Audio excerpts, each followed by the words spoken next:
This is Democracy Watch. So this may be the last video we do on Alabama. So Mark, what is the news on Alabama's maps? So good news.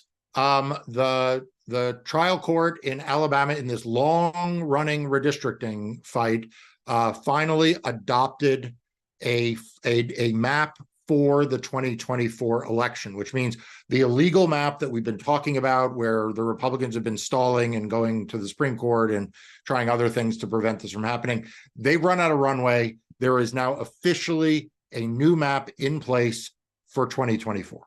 So what's the actual African-American breakdown of the chosen map now for these two districts? Yeah, so this is really important. This is like the whole central fight.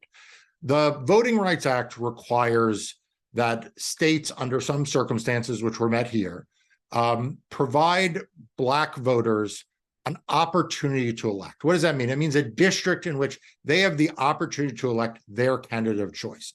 And the way that was framed in this case by the trial court was that it needs to be over 50% or very close to it, was the words they used, because you need to make sure that an African-American candidate choice has an opportunity to prevail.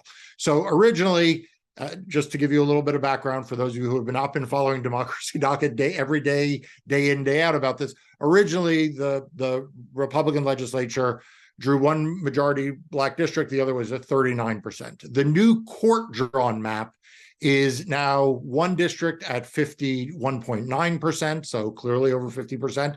The other district is at 48.7%, which is, as the court said, close to it. And it will give Black voters the ability to elect their candidate of choice. And do you have strong feelings about this map in particular relative to the other maps that were proposed? So look, I think that this was a good map. I think that the court was presented with three alternatives by the special master. All three of them were better than what the legislature obviously proposed. I had a little bit of concern about the second map, which was not chosen, and was thrilled by this map. So as between remedial plan 1, for those of you who followed the ins and outs, and remedial plan 3, I was kind of 6 of one, half dozen another. They chose remedial plan 3, and we're thrilled. Great. And I do want to mention, just as a quick aside for anybody watching, if you want to stay on top of this stuff through Democracy Docket, not just the Alabama stuff, but all the redistricting cases, everything that Mark works with, make sure to follow that link. I'll put the link right here on this screen so you can sign up for Democracy Docket, free news outlet focused on everything voting and elections. Mark, is there any way now that Republicans can fight this, or is this issue done at least for the rest of the decade until the next census, the next redistricting cycle in 2030? So, Brian, let's not get ahead of ourselves. We are done for 2024. Okay, we are done for 2024. This is the map for 2024. Alabama says they're going to continue to fight. This is the thing about today's MAGA Republicans. They will not yield an inch. And so they have no place to go for 2024. This is the map for 2024. But I have every reason to believe that they will continue to try to chip away against Black voting rights in Alabama, just as we've seen what the disgraced former president continues to do in the legal system around the country. So I wish I could say that we're done for the decade, but I don't know that we're done for the decade. I think we're done for 2024, but the fight for democracy takes place every day in courtrooms around America. And come 2025, I expect that will continue in Alabama. Well said. Mark, how does this decision impact pending litigation in other states now? So we talked about this before. The whole Republican anti-voting effort to deny Black voters equal opportunity to elect. Their whole strategy was winning the Alabama case in the U.S. Supreme Court.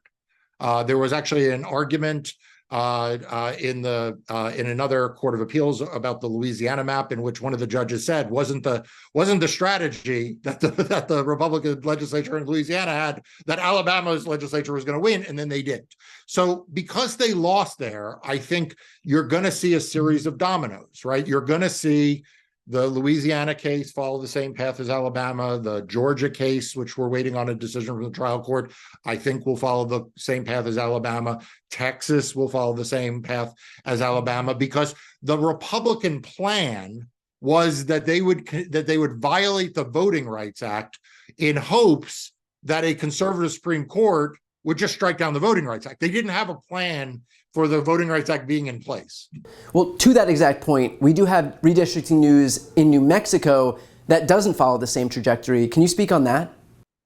Yeah, so in a cynical ploy, the Republicans, what's the thing they say about Trump? Like, he always accuses other people of the thing he's guilty What, every for. accusation is a confession? Every accusation is a confession. So the Republicans sued over the New Mexico map, saying it was a illegal partisan gerrymander, and a conservative judge just told them no. It's not. It doesn't violate the New Mexico constitutional standard, which does prohibit egregious gerrymandering. Said this was not an egregious gerrymander. So the New Mexico map has survived that legal challenge. But it really was the every accusation is a confession kind of thing. As it stands right now, I know that we are waiting on updates in Louisiana, Georgia, Texas, those states that you mentioned before. Do we have any updates on those, or is everything still at a standstill right now?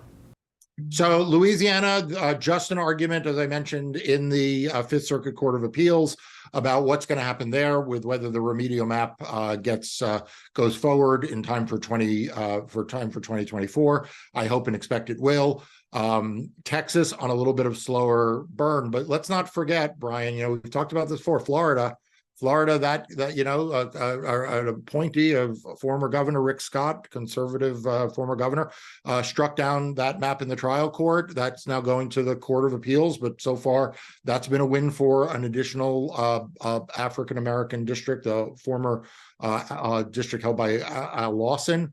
We'll see what happens with the appeals in Florida. And then the big mother lode that we're all waiting on in terms of court cases in New York, where 4 to 6 seats are at stake on whether or not the Republican effort to prevent the bipartisan independent redistricting commission from drawing a new map, whether they're going to be successful or not. My team is in court. We'll be arguing, one of my partners will be arguing that case in the High Court in New York in the coming weeks. And if that is successful, as I hope it will be, then we will see a big shift in the map there. The irony of all of this, of all of these illegal and unconstitutional maps being in place, that they did all of this nefarious posturing and scheming to give themselves the majority in the House. And at the end of the day, with that House majority, they couldn't even get themselves a speaker. We're now a year into this whole process. We're back to square one. Republicans have no speaker. And, I don't know why they work so hard, did all this work with these maps, when at the end of the day, they're not even able to accomplish the most basic tasks of taking a House majority. Well, I think there actually is a through line here. And I think it's really important for the audience to hear this. The Republicans don't actually want to govern or offer good policy, right? The Republicans in the House, why they don't have a speaker is because they don't stand for helping the American people. They don't stand for improving the quality of life, making sure people have access to health care, people can live with a little more money in their pocket, have access to high quality education. They're not for any of those things. They are for the process of breaking government. And what did we see in Alabama, right? Alabama wasn't offering a positive vision of empowering its voters, creating maps that presented opportunities for Black citizens to participate on equal terms. They wanted to manipulate the process to break the redistricting process. And fundamentally, Brian, that's what's catching up to the Republicans. They don't have anything positive to offer the American people. They just want to break government. And there is no better example of that than the disgraced former president. Perfectly put. We'll leave it there. For anybody watching, if you want to support Marc's work in a number of these redistricting cases, the best way to support him and his team is to sign up for Democracy's Docket. Again, free news outlet focused on everything voting and elections. The link is right here on the screen. It's also in the post description of this video. I'm Brian Tyler Cohen. And I'm Marc Elias. This is Democracy Watch.